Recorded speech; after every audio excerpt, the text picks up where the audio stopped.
Good morning, everyone, and welcome to our Bible study for Saturday, May 14th, 2016.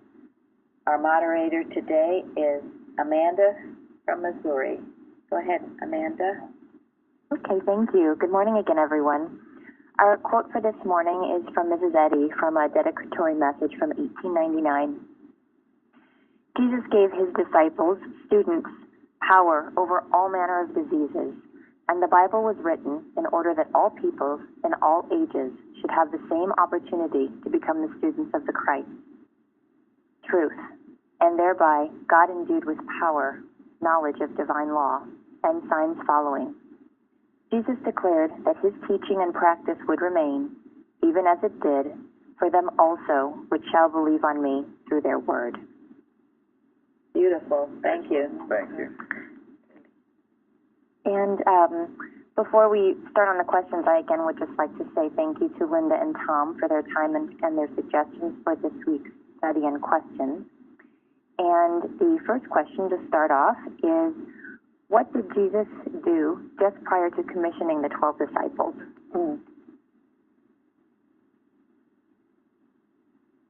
Well, he spent a night in prayer, and they say he went up to a mountain or in the hill country, as one commentary said, and prayed all night before he basically chose the 12 disciples.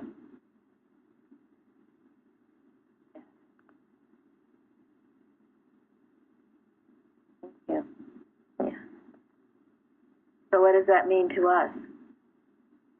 I mean, They're doing the same. Too. Have any of you ever stayed up all night in prayer? Well, quite a bit of the night. That's why occasionally I'll hear people kind of complaining, well, they were up all night. Well, if you're up all night, then pray. Good thing to do if you can't sleep. Good thing to do even if you can sleep. I mean, there's more than one reason to be up all night. In this case, he had an important decision to make. God was directing him to choose the 12 apostles.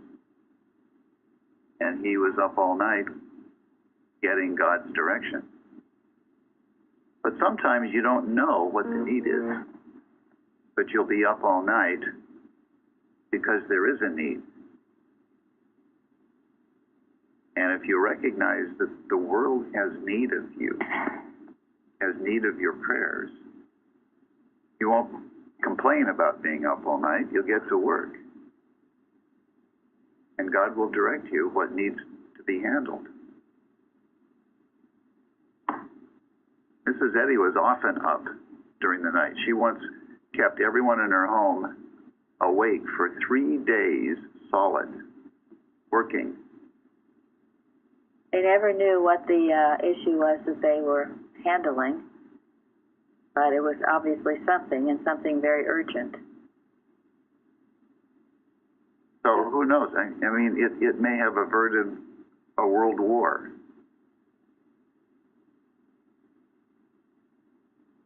Well, it's a good time to shut out the, mortal senses of things, the usual daily noises, and to really be in that mind at one with God to listen. Absolutely, Yeah. in the quiet of the night. We were taught here that's when mortal mind, certainly on our side of the earth, is quiet, and it's a good time to work. Also, there can be others who might be working in not a good way. We always need to be working, to be handling that.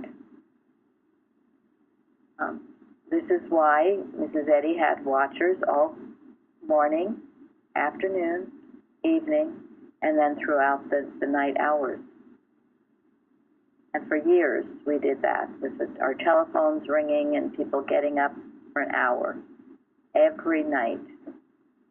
Not just for a week, but for years. Now we leave it to you all to determine when you would like to do your individual watching.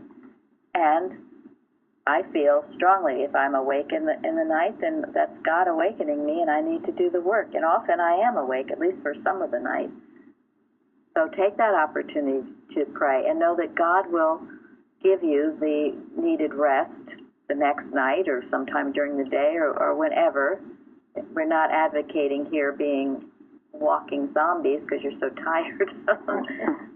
But what does Mrs. Eddy say about holy work? That's one instead of weary. Thank you. Yeah, if you do your work correctly, it rests you. If you do it correctly, it will rest you. It's only when you're making a reality of the problem that it doesn't rest you. It's been mentioned during these discussions that to think of God as your employer. So I guess it's good to know that we're also on call. So yeah, right. You're on 24-hour call. And what were you saying about doing watches? You wanted to mention that.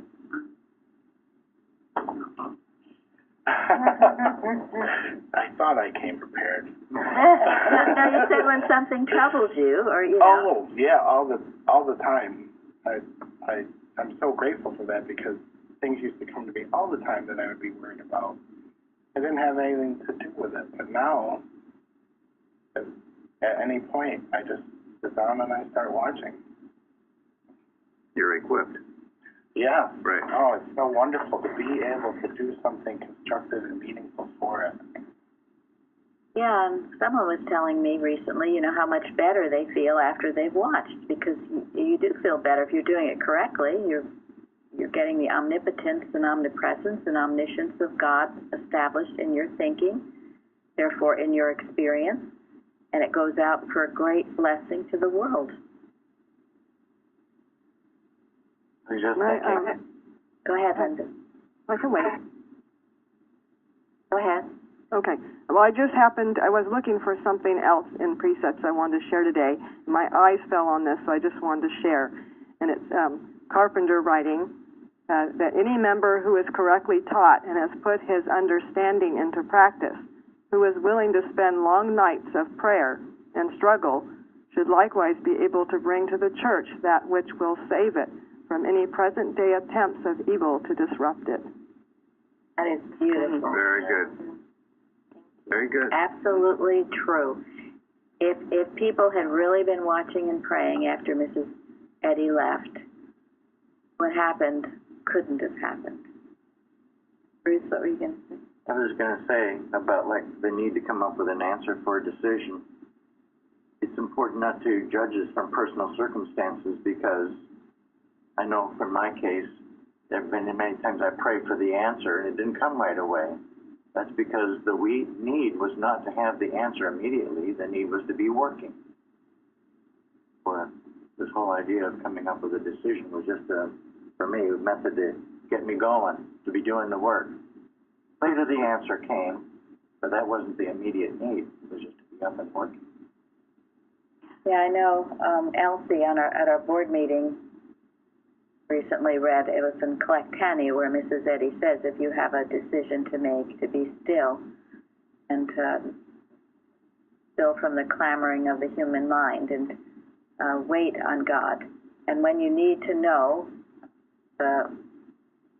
whatever the decision, it will be there when you need it. Not before, not later, but right when you need it.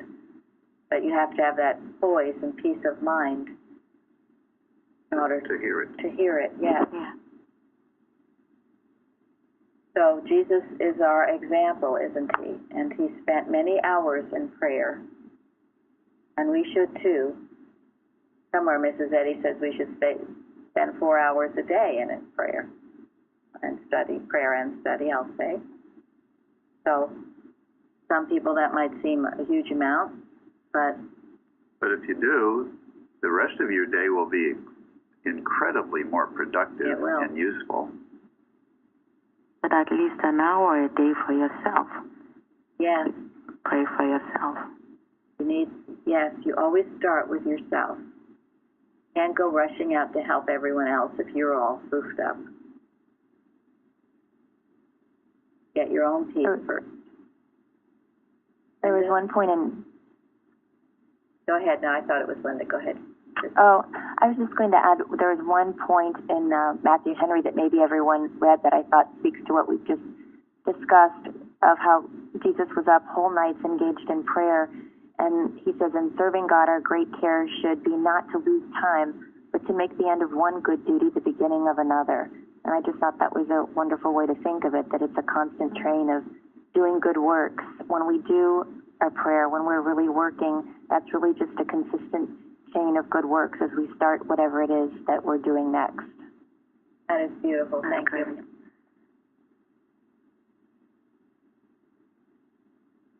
Anyone else on that? Okay. Well, we can move on to number 2 if you like. Yes. Sure. Question 2 is, what was Jesus' purpose for commissioning the disciples at this point in his ministry?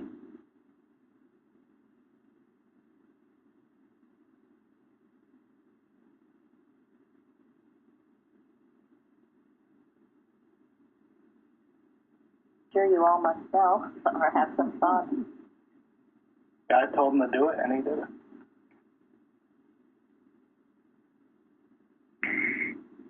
Well, that's true. I know from my experience, whenever I've seen something wonderful or gained a point, so to speak, then what usually follows next is, am I going to hold on to this under the stress of circumstances? Will I maintain my faith when there are very trying experiences coming at me? And I got to say, from my own time, I've dropped the ball from time to time, but God has always given me a second chance. You know, after Jesus spent the day in prayer, then he gathered the disciples, then many people came to him, and they hear him teach, and they were healed. It's okay, now you've all had this experience, now go out there and be commissioned. What comes. It was also a time showing that Jesus was picking rulers for God's and he had quite a few disciples, but he called these also apostles. And I understand that was a term the Jews themselves used. It was a title for officers that they sent to distant provinces as visitors or commissioners to see the laws observed. Of course, in this case, they'll be going for a different purpose. But that was the term that he also used for them, was the apostles. These 12. Thank you. Well, we know that they followed him throughout his ministry. He taught them every day. This was his schoolhouse. These were the 12. These were the people that he was preparing to carry on this cause, this mission. How do you best learn something? Practice. Doing.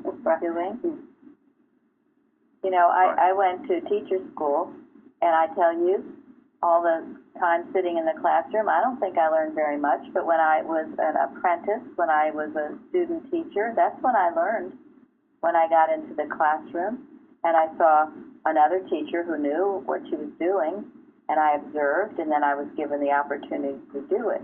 That's called apprenticeship. As far as I'm concerned, that's the best education there is. I don't know, college and sitting in classrooms maybe have some benefit, but I'm not sure how much. Does more harm than good sometimes. Yeah, I mean, in those days, it was apprenticeship. You learned. You know, we learned here by Mrs. Evans, watching and observing and all of that, and then firsthand experience. It wasn't just watching and observing, then we had to do it ourselves. And that's what you all are doing, or should be doing, those of you who volunteer to do. Because you put yourself out there to learn. And quite frankly, for me, was this, you know, the way Mrs. Evans taught the science on the tapes that helped me. I've said this before, but it is the truth. I didn't know well, how am I to do this was my question often. And listening to the tips actually gave me something to actually do in my life. That of course helped me so much. Yeah, because she was willing to share her own experiences that were teaching experiences, and she had the humility to share her mistakes that she learned from and who helped her. She was always full of stories, and she was always teaching, just as Jesus was always teaching wherever he was. Wasn't just in church, that's for sure, or the temple. He was teaching wherever he went. By the Sea of Galilee, everywhere he went, he taught. And, you know, Mrs. Evans, she was the first practitioner that anything was ever demanded of me. I don't know what your experience has been, but I had not a lot, but I had a fair amount of practitioners before I went to Mrs. Evans.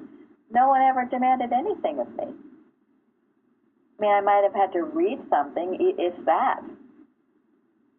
But Mrs. Evans, I mean, when I was healed, you give a testimony. You go to your neighbor and you read the truth to her, the sick neighbor. You learn how to make chicken soup from scratch so you can give it to someone in need. You learn how to clean a house, so if someone is in need, you get in there and you help clean their house. You don't just sit on your duff and dream. You help. And it was apprenticeship. And sometimes it was difficult, but it was also extremely rewarding. And as a Florence, I wanted to be of help in this world, but I had no idea how. Mrs., what does that state? Make big demands on love. Yes. And that is how you learn. It's how you learn to demonstrate, how you learn to love, how you learn to get over your foibles, your shyness, your insecurities, how you grow. You overcome the animal magnetism that would keep you back. How you grow. That's how the spiritualization of thought. It's like the practice of, you know the words, but use it. I didn't know. I would just read and read and read. But to actually meet something that comes up in thought, to say even no, this is not true. This is not true of me.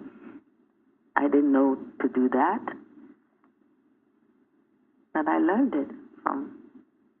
And once you start learning, then you gain the understanding, and you're no longer just believing.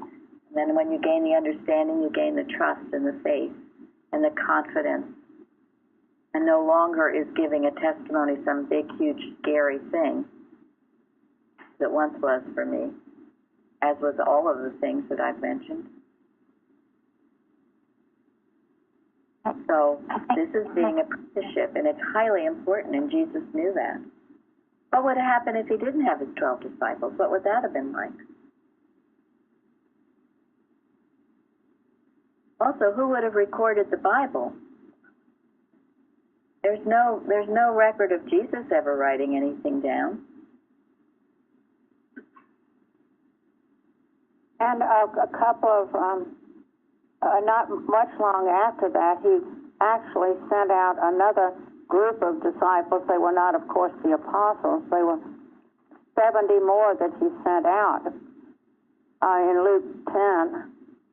70 more, and sent them two by two together, into every city and place whither he himself would be coming.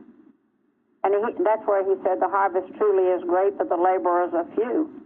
Right. Pray ye therefore the Lord of the harvest, that he would send forth laborers into his harvest.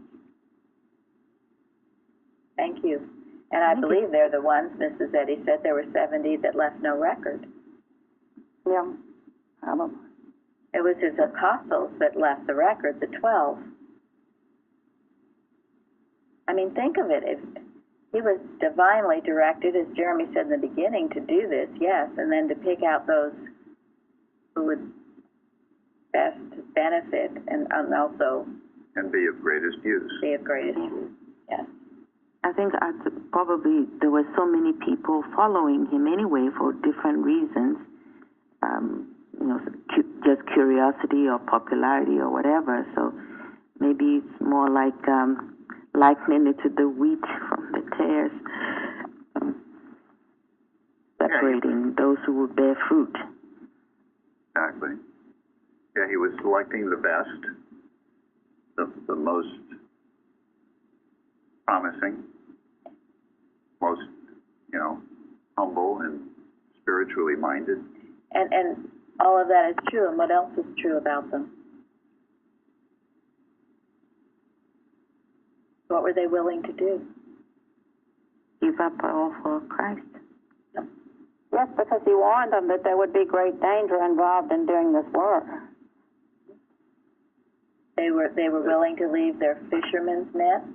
They were willing to leave their homes, just as those in Mrs. Eddy's home was willing to do.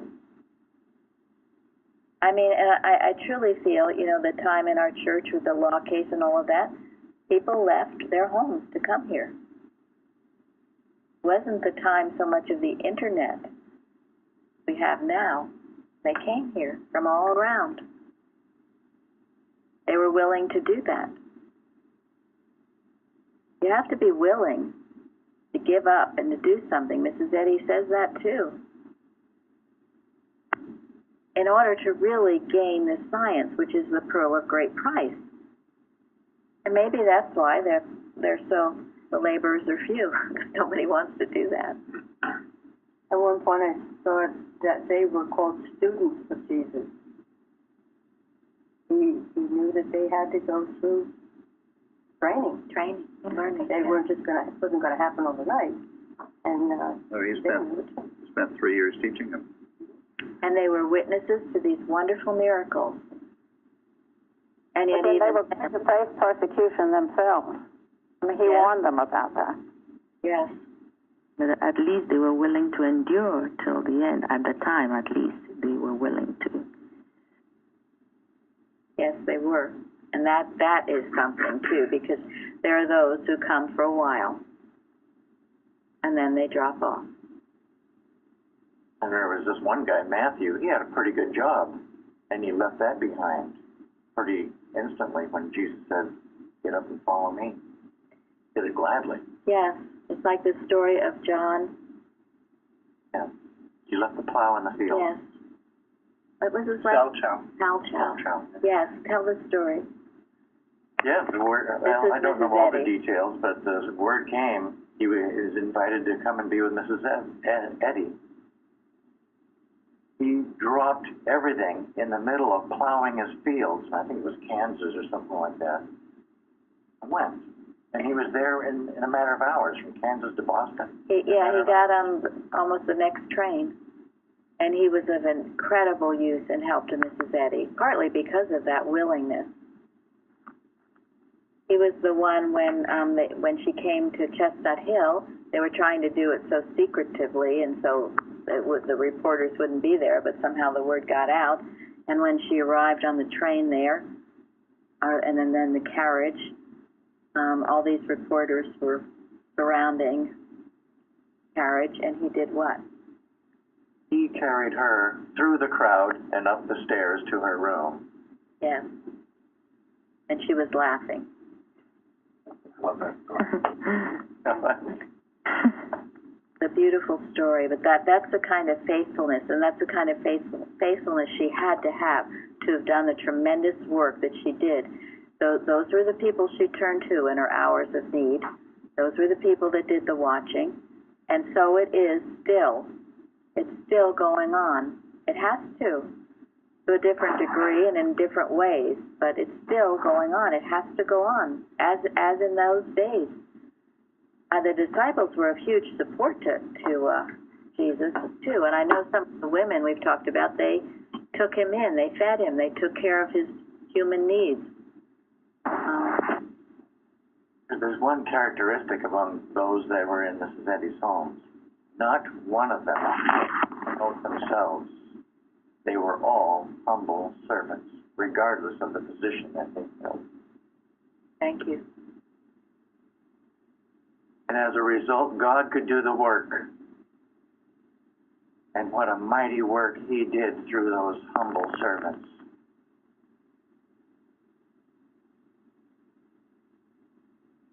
One of the terms, one of the commentaries that I'd read used for the apostles was also agents, which I thought was an interesting way to think of it because it also conveys their strong sense of mission and their dedication to that mission.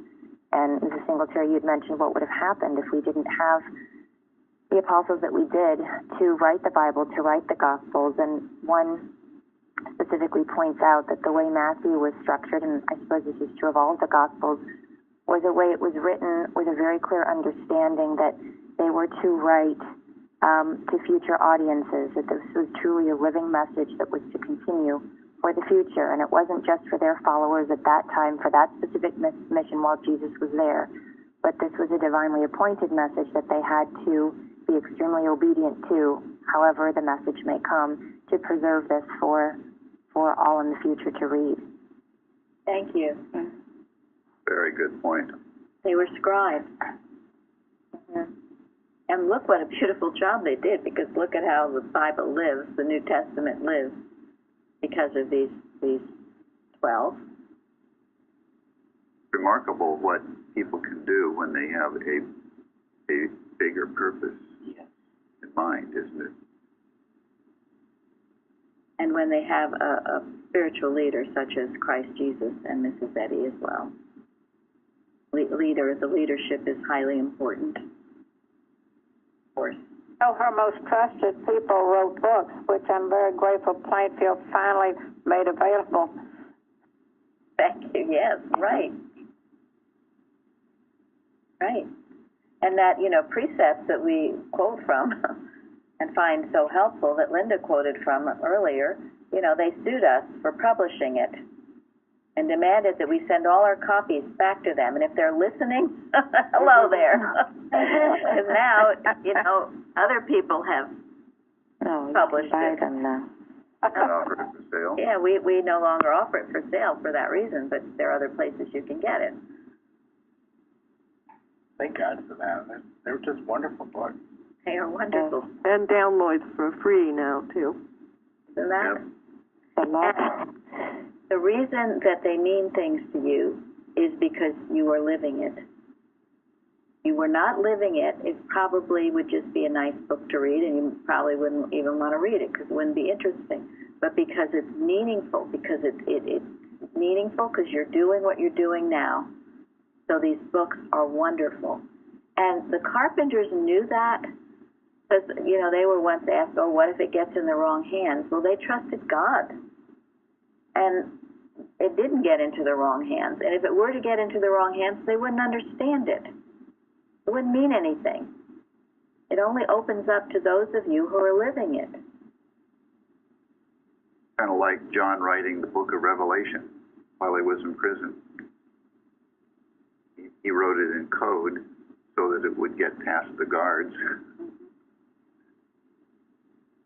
And it doesn't mean anything. It didn't mean anything to the guards because they were so materially minded. They didn't see the message. But to the spiritually minded, an incredible message. This is the Carpenter books. An incredible message to those who are ready. One other thing that Christian Science, I think, is different than other religions with the apostles is, in teaching the apostles, he was also teaching them how to heal, wasn't he? He wasn't saying, only I can heal, or even only you can heal, it's just for us. That's not what science says. Science says it was being taught, so it would be taught to others. Everyone has this ability. Now, that's a huge difference from most, quote, religions, my understanding is. I remember reading recently a commentary saying that when we were talking about talents, this commentary said, well, the one, healing isn't a talent. That was only for Jesus and his disciples. It's not for anybody else. That's nonsense. Yeah. Because look at all the other people that have healed throughout the ages. Something all of you can do. Go ahead. one of the interesting things is that I've researched some of the more, the denominations now that claim to heal, and what's fascinating is that I have yet to find one that preceded Mrs. Eddy.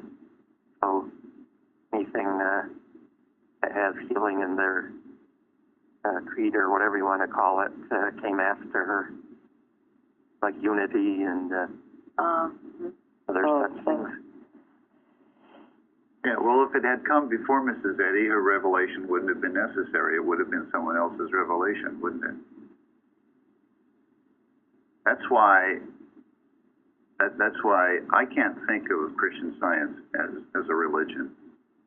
I can't, because to compare it to any other denomination doesn't do it proper justice. When she discovered this science, she took it to the Christian churches because it was fundamental to all religion. And they all kicked her out. It was only then that she reluctantly started a new church.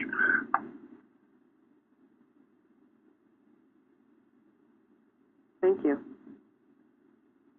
So it is again, it's the laws and principles of the universe, and she says that.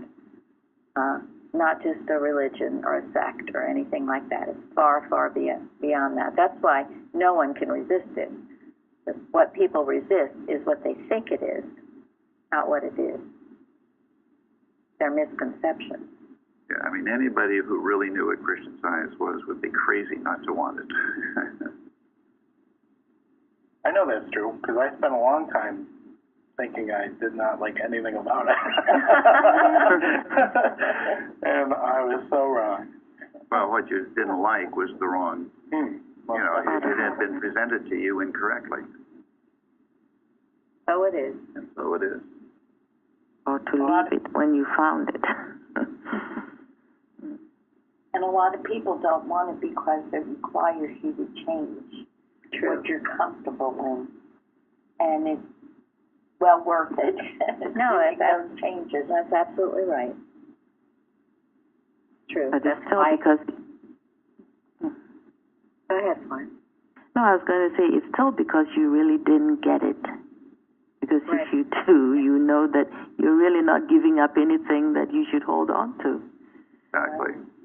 And the changes are liberating. They will release you from years and years of suffering, fear, negativity, self-doubt, will, all of those. So, wondrous thing. It's worth every effort made, every hour spent.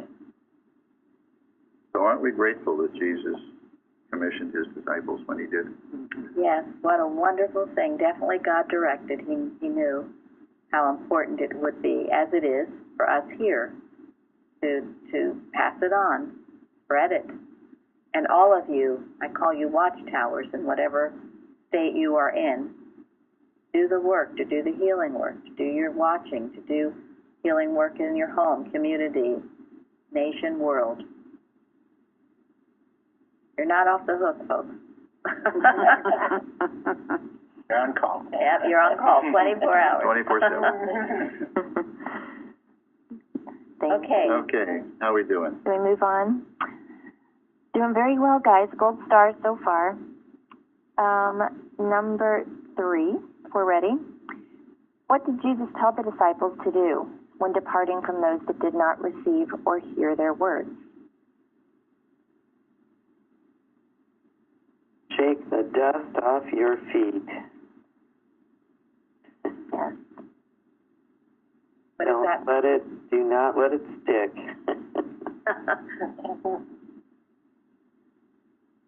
So does anybody relate to that? Yeah. Oh, yes. How do you relate to it? So what does it mean to us? Well, sometimes things don't just slide right off if you're, this may not be the exact example, but sometimes if you run into something that's discouraging or something, it's real easy not to shake that off. It's real easy to let it stick around for a while and keep bugging you. Thank Until you. have to get rid of it. Yeah, because what is the dust? the errors. Yeah. The shaking is a very active thing. Shake is active. And the dust is the human mind of resistance and not accepting. And it can be. I think it's interesting, there's steps here. He says, Into whatsoever city or town ye enter, inquire who in it is worthy, and there abide till ye go then. So you find out where the thought is that's receptive. Maybe sometimes you ask, maybe sometimes you can just know spiritually. And then you come to a house, you salute it. What does that mean?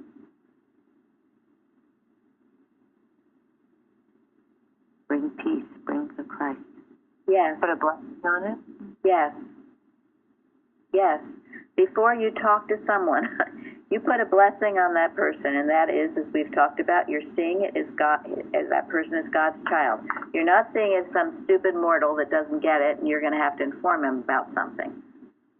You put the blessing. You're using your science. You're saluting a blessing. This is God's child. He will be receptive to the truth. And if the house be worthy, let your peace come upon it. But if it not be worthy, let your peace return to you. So what does that mean? Don't let it take your oil, maybe? Right? Guilty because they reject you. Thank you. Absolutely. Don't go away feeling guilty because they rejected you, just sort of shaking the dust off as well. You make sure you maintain your peace. If they didn't get it, okay. They'll get it some other time in some other way. That's God's business. I wanted to mention that, again, in Luke 10, when he sends the 70 out, he says to them the same thing in a little different way. Into whatsoever city ye enter, and they receive you not, go your ways out into the streets of the same, and say, even the very dust of your city, which cleaveth on us, we do wipe off against you. Notwithstanding, be ye sure of this, that the kingdom of God is come nigh unto you. But I say unto you that it shall be more tolerable in that day for Sodom than for that city. Oh, there you go. That's getting a little tougher with it. Yeah. I think I read that it was the shaking of this dust is a Jewish practice, which is very strong to show that there is a separation. In other words, you're rejecting the Christ, and there is a separation here. You choose what you're choosing, but it's not the right way.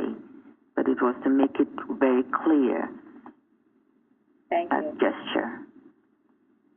Yeah, these are very important instructions because they definitely apply to us now if we are working to share the truth with others. And it can be upsetting when you try to share it with someone and they reject it in some way. So don't lose your peace. Shake the dust off. Don't react. And don't let it cause you to doubt the truth that you do know. Right, because that's what it's trying to do. Because the dust is the belief that there is life, truth, intelligence, and substance in matter. That is the basis of the Adam dream. And that belief is the enemy of God. It's enmity with God. And it's a very prevalent belief. Sometimes I believe it. That is what resists the truth. Also, I'd like to say that not taking offense has really helped me with this. And Mrs. Eddy understood that so well. And it's everything you're talking about right now. Do not take offense at people when they don't seem to get something that you want to share about the Christ. Yes, and that's why her article is so wonderful on taking offense. And she says, it's beautifully that our love, we have to neutralize what is bitter in the world with the love. Not to take offense by it. The world is wide. There are many different opinions, all kinds of people. So let it go. Let your peace return. If you find your peace hasn't returned, then you have to follow this. These are commands to to the disciples, because Jesus knew. Jesus had to do this too. Of course he did. We all do. The only thing I was going to add, go ahead.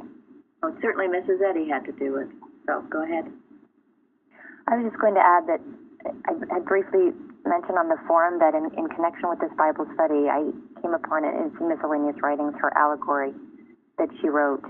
And she references as the stranger's going from dwelling to dwelling or house to house, that the stranger had to wipe off the dust from his feet as a testimony against sensualism in its myriad forms. And she called this sensual lethargy when this article first appeared in a journal article, that the concept of you have to wipe off the dust of your feet is sensual lethargy. And of course, it just accumulates and it gets harder to remove the longer you go without removing it each time that you have a certain experience. Wonderful. Thank you so much. The allegory is another great thing to know and study. We've done that at the round table months ago. Yes. Got to keep going up the mountain. Can't let people drag you down. Thank you very much. And today, the dust is even a lot more aggressive than it was then. You can't turn on the television or open a newspaper or radio without having a whole lot of dust thrown at you. This reminds me of casting the pearls before swine. Never read the second part, which is, otherwise I may turn and rend you. And one time I was really trying to help this one person, and that was when I was in the wilderness, and I really didn't know much. Didn't realize how sensual the whole situation was, and I developed a physical problem. And in one of the studies I was doing, or one of the lessons, it came to that thing about the casting pearls before swine. Then when I read the part about otherwise I may turn and rend, that issue just kind of dropped away. It just really impressed upon me. Well, I guess it didn't, because I still try to do it, but imposing Christian Science on people does not work. Thank you. Yeah. And that's why you have to speak with great wisdom. Don't be stupid about what you say, or, as again, think you're going out trying to convert people. But that doesn't mean either that you hide your light or hide behind a bushel. You let your light shine. You let who and what you are speak for themselves, speak for itself, and it will. And if I be lifted up, I will what? All men unto me. Yes.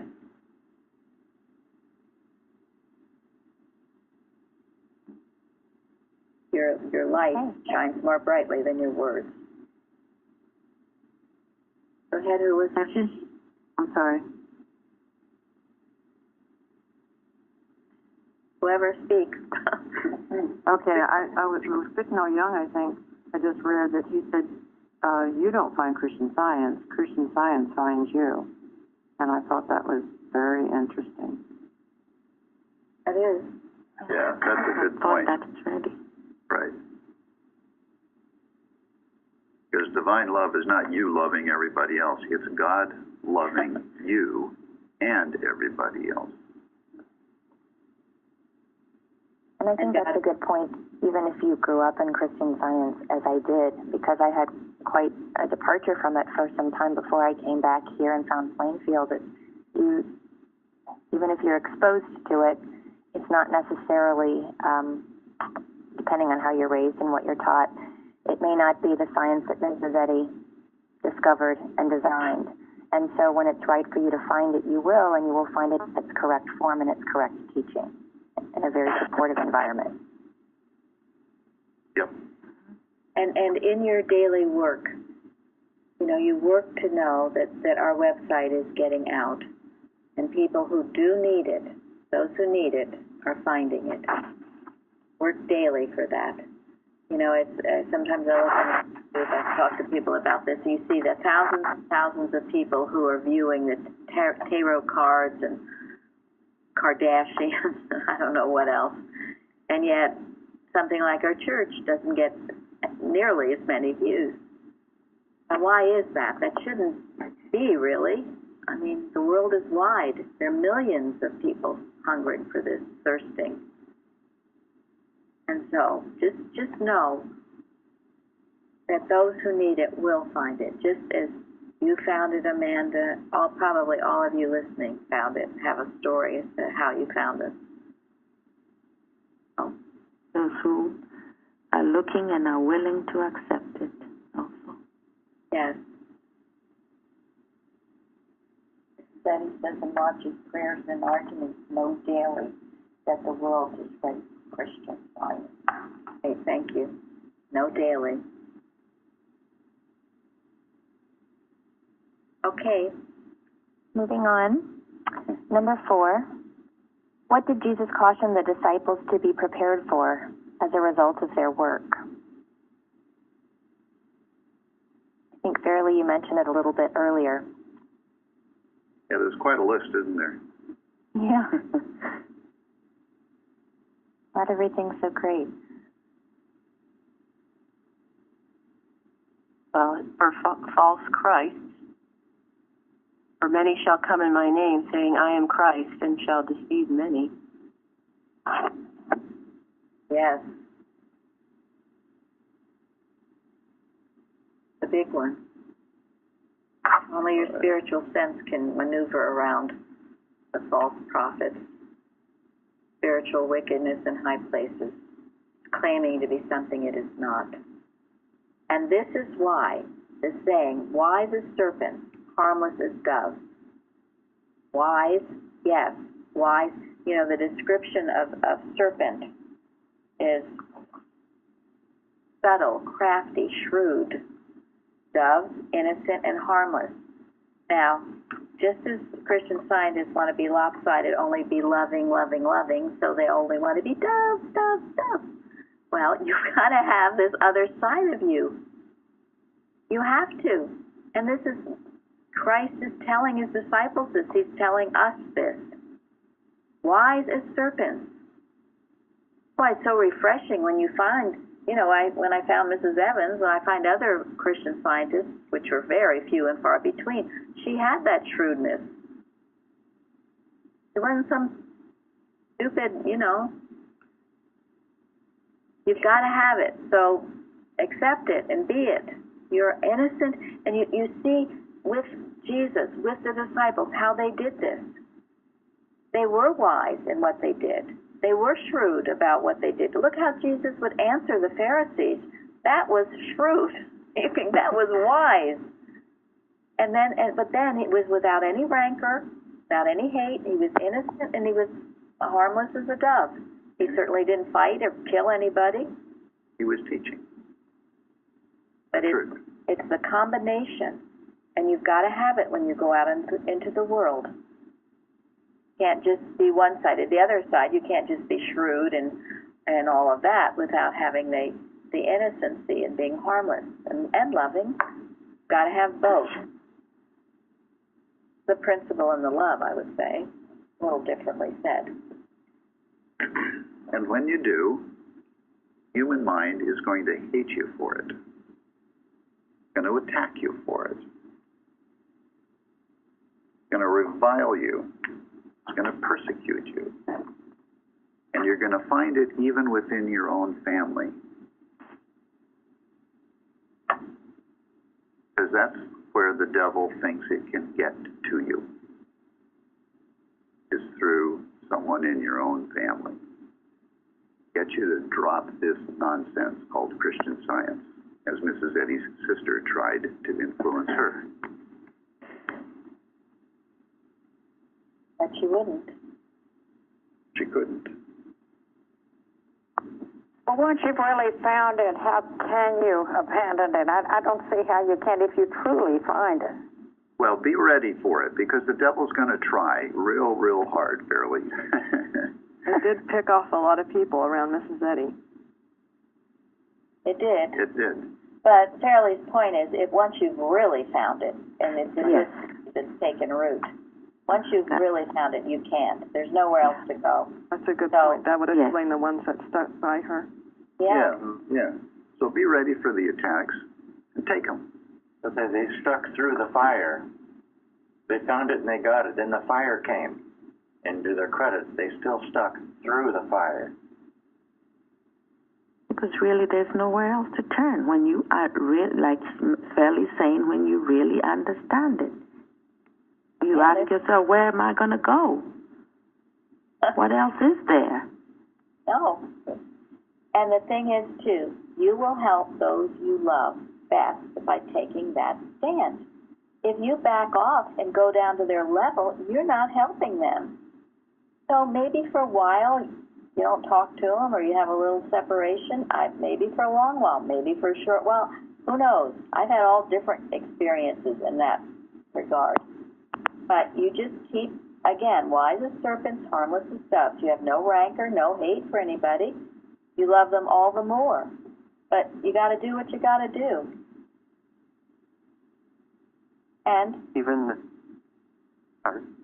well, in many experiences, you know, that your example, I mean, Jeremy's finding people he had to leave are kind of curious now as to how come he's so happy and didn't kill himself.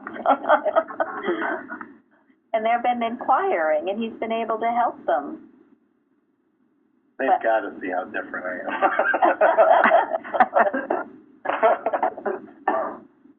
And so that's true about all of us. Let them see how different you are. But hold your ground. But you know, it's so interesting. I mean, the truth is, I mean, people can see this, and you can offer them some of this truth. But unless they're ready for it, you know, they can't get it. Right. Yes. Right. So you offer it expecting nothing in return, and you're grateful when there is some progress. Yeah. Yeah, and you see the progress, and just keep knowing that that's not the truth about them, that they can understand it.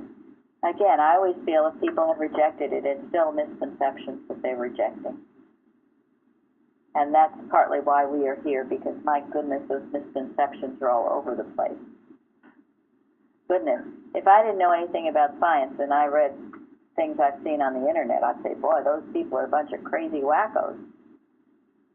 This is what we're up against. And I've had so-called friends call me a crazy wacko for practicing Christian Science. And I'm sure many of you have probably experienced the same. So get over. I had a friend that asked what color robes, if it were true that we dressed in purple silk robes with hoods for meetings, and had all these other intriguing things go on, which I had to laugh about. I just thought it was get that one from.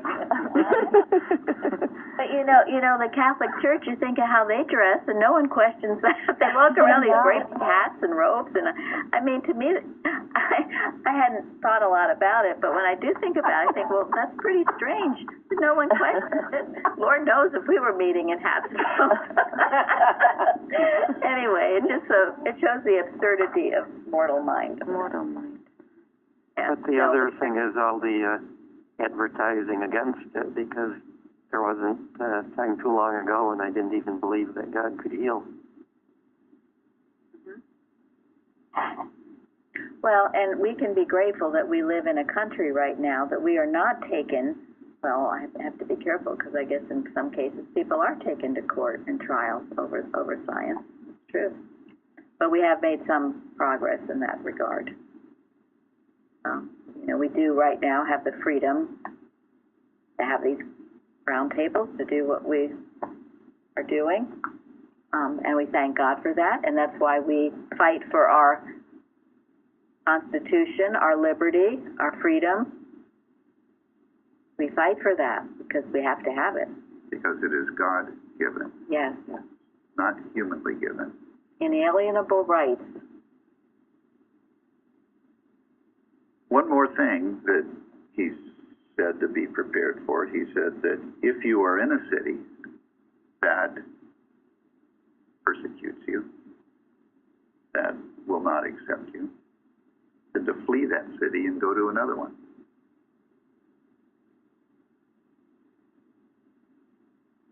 Anybody ever done that? I think many of you have done that. If you're in a church that refuses to accept the truth, you have to flee that church, right? You do what you can to heal and bless. You go the extra mile, but if they're not getting it, you get the heck out of Dodge. It's true. Otherwise, you are breathing an immoral atmosphere, and you're being very unwise. Now, this is not a formula. You know, every circumstance will be different. It can be true about a family gathering, too. I mean, I know Luann told me of a situation she go to, during the holidays. It was intolerable. She said she's not going there anymore. She doesn't. True for many of us. If you can do something about it, yes.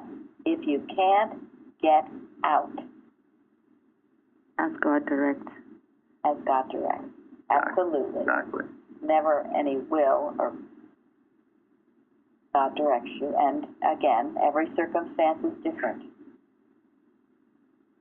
But you don't hang around thinking you're going to be a personal savior.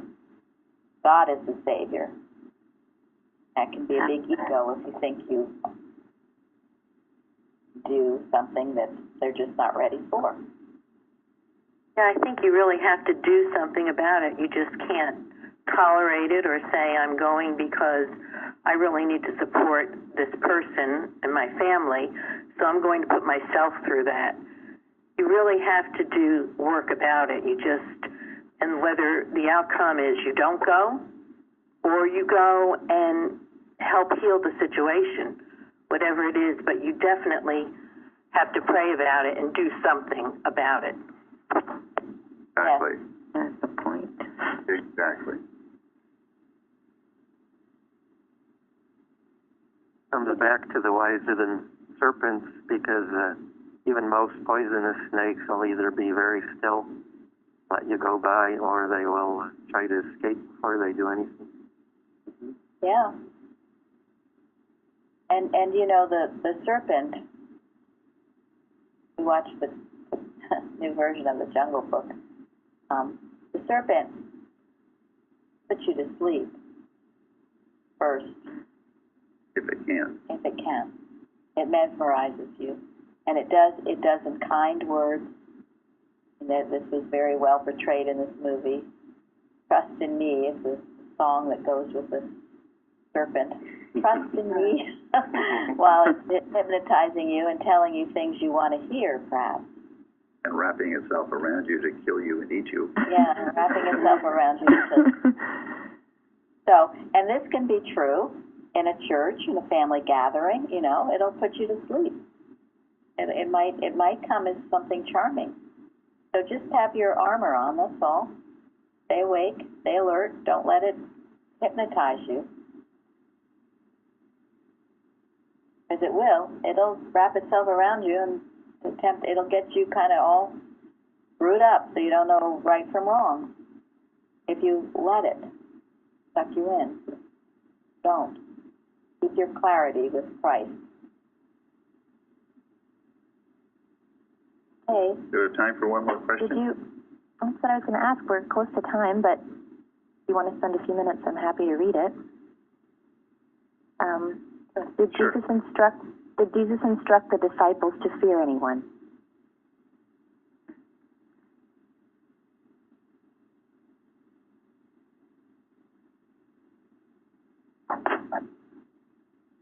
What are we to fear? God. He So the even answer is assured no. them. Yes, absolutely not. He even assured them that they will be given what they have to say. So, And he that endureth to the end shall be saved. He also warned people to not let them take your soul. Yes. That was what I got. Elsewhere he says, don't even fear those that can kill your body. But fear what? So that can kill the soul. And which is able One body in hell. Yeah, that which is able to kill both body and soul in hell. So what is it that's able to kill your soul? Anything that would try to separate you from God. Exactly. And My those, mind what you just said about the devil wanting to put you to sleep with a pleasant appearance, let down your alertness. yeah, so those are the things you need to fear. It's the pleasant things that want you to compromise yourself.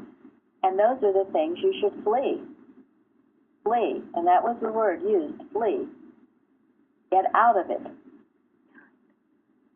Flee from the devil. Isn't that resist it? Flee from it. And you can't be nice or compromise on those things. Can't. This is where the toughness has to come in. And, I can tell, my spiritual sense will tell me if I should go somewhere or if I shouldn't. Or if I've been somewhere, what was that atmosphere like? How do I feel after I get home? Do I feel like I have to take a shower because my thought is so mucked up? Because there's so much dust on your feet. Yeah, because there's so much dust. And if I do, maybe I should go back to that again.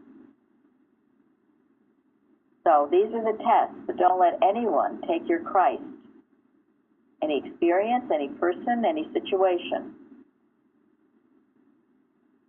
Because that's what would destroy your soul. Soul is your inner being, your relationship with God. And remember, it is never person, it's never person, place, or thing. It's always impersonal animal magnetism. Always. Anyone else on that? It's important one. That's one thing that I'm most grateful for to God, is that all the things that I experienced in my life, I felt like that no matter what happened in my body or what it appeared other people were doing to me, they never were able to take my soul, and I'm most grateful for that. I still kept my kindness, my loving nature through it all, and even though I may have expressed at times a lot of anger and stuff inside, it was hard to express that anger because I had so much love. So no matter what people were doing to my body, that's why you're here. That is beautiful, Luann. She means that from the heart of her bottom. We say the heart from the bottom of her heart. That's a beautiful testimony. Beautiful testimony. That's the truth. That's why you're able to help so many people. Yeah. Your articles, your poems, Pictures, your drawing, your paintings, your testimonies. So, and God knows. So grateful to God for it, and I'm grateful to all of you to help me through this process to get where I need to be and stay where I need to be. Well, Luann's always the first one that calls in for everything, right? So, wonderful.